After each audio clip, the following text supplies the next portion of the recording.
Hello, friends and family. It's Chef Anita from Head Start Sonoma County. And today I was going to show you how to do a spatchcock chicken using the chicken that some of you may have gotten from the food bank last Thursday and potatoes. It's going to be all roasted in a skillet. I've never done a spatchcock chicken. I've seen it done. I have a friend, my friend John does it. I've never done it. Basically, that's just a fancy term for butterflying. So what we're going to do is I'm going to do my best to show you how you cut out the backbone, you flatten it down. I've already got all my vegetables prepped and in the skillet. I just cut up some potatoes. I had some carrots. I put in some garlic, fresh garlic, and some onion and some thyme. I have thyme that I grow in my garden, so I had some fresh thyme I threw in there. So now all that's waiting is the chicken. So here is the chicken. Lovely, isn't it? I don't know how big this is because the packaging did not have any kind of information. I am going to wear gloves as I do this.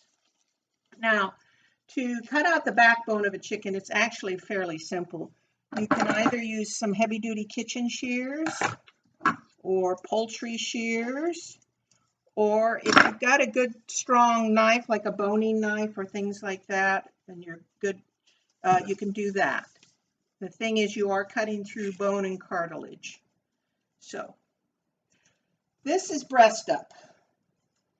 This is wishbone's in here. Here's your wishbone. Here are the wings. Here are the legs. But this is the breast up. I'm going to turn this over. And we want the back. This is the tail. And this is up here, the neck. Now, some places, some people call this the Pope's nose. Some people call it the parson's nose. Some people call it the tail. I'm not exactly sure where all those terms came from. Pope and parson and all this, that, and the other. So, what I'm going to do is cut on either side, right up along here and right up along here. Cut that backbone out. So here we go.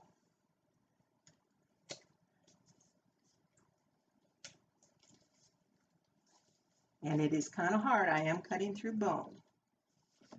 And that's what these scissors are for. So I'm going to do a little bit at a time. This will be another event where I'm making faces because things are hard to do. There we go. That went a little easier. Had these poultry shears for years and I've never used them. And here we are. There's some extra fat in here that I'm going to cut out. I've got a stock pot going because I'm going to take this hunk of bone, the backbone, and I'm going to put it in a stock pot. Also being careful to not get too much chicken juice all over the house because we do have to be careful of salmonella, unfortunately.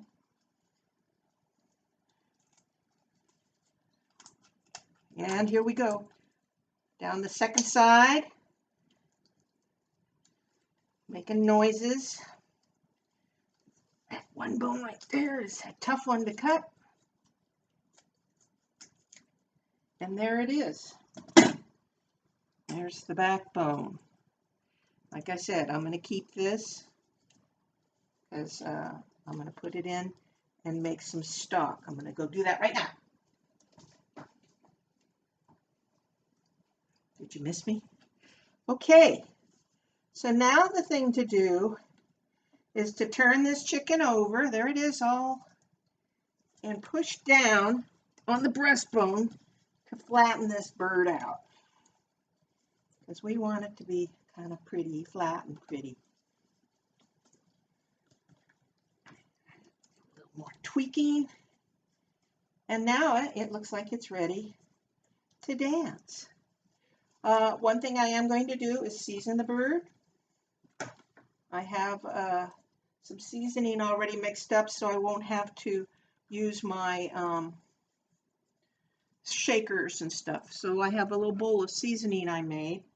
This is salt and pepper and granulated garlic and a little poultry seasoning. And I have some olive oil. So I'm doing the inside of the bird first.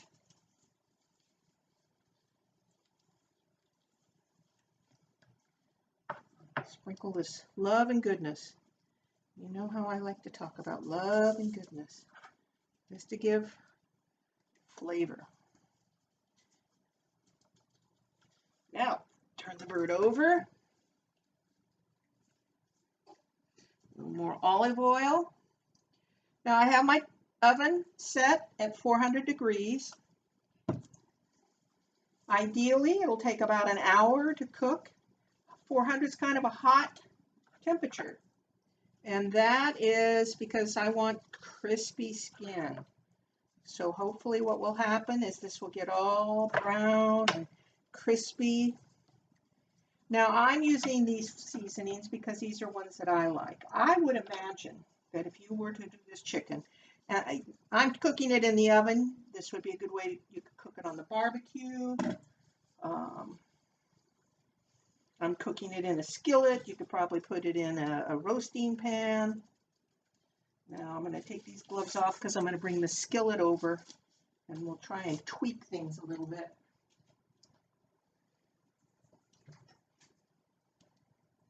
So here's the skillet. I've got potatoes cut up in there and onions. I'm going to get another pair of gloves on because I don't want to be touching a naked bird. So, I like chicken. Chicken is one of my favorite things. The other thing to tell you is I'm doing this at home, so this is my home kitchen. This is where I live. And I'm doing all the filming myself, so you're going to see me reaching over and pushing buttons, and maybe the production quality might be a little something something, I don't know.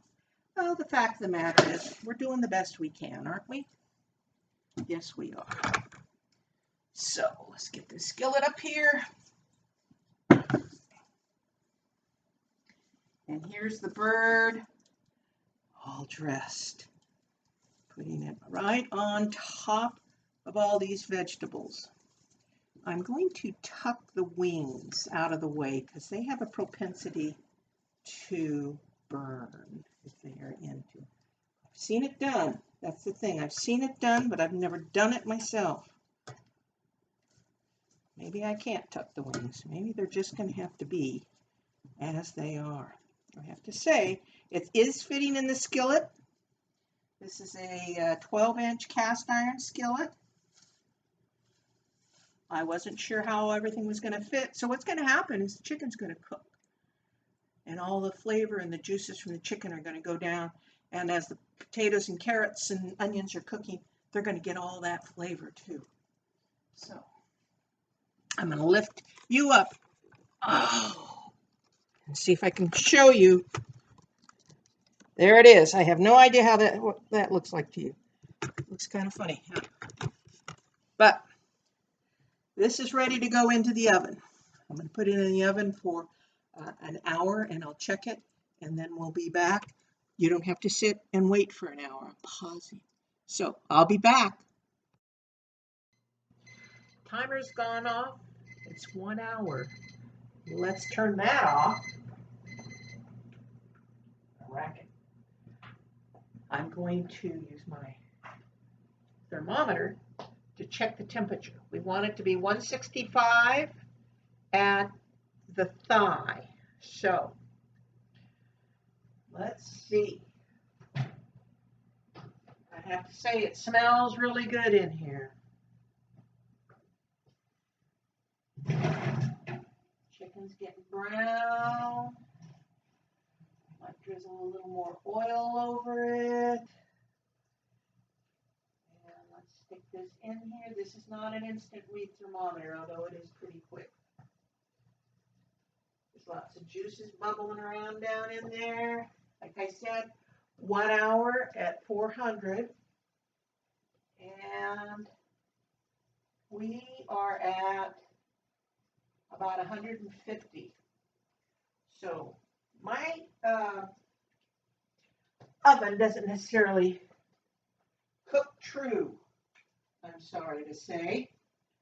And that's, when you rent, you get what you get. Although,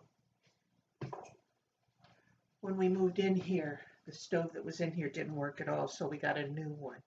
But we've been here 17 years now, so it's an old stove. Anyway, I'm going to give it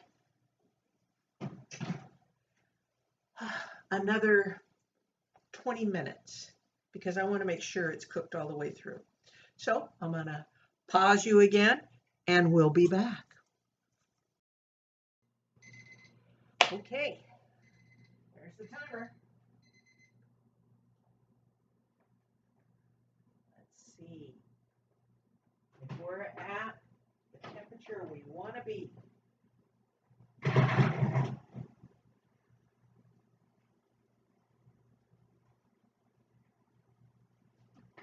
Going up, up, up, up, up, up, up. Going up. And yes, we are. Actually, we're at about 170. So we're at a safe temperature. I just need to get it out of the oven safely. I'm going to turn the oven off. And let me get another towel.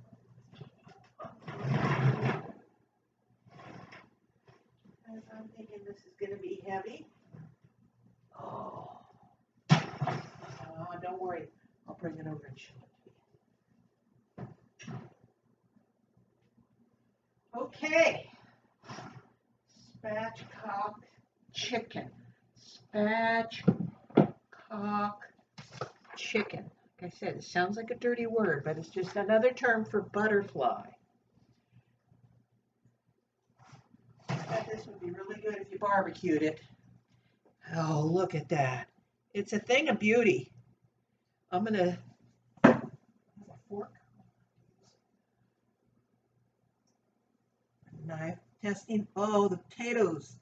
Brown. Delicious. Carrots all cooked. Let me show you a tater here. Look at this tater. Look at that, all brown and delicious. Hot, bub. There you go. Spatchcock chicken, butterflied chicken.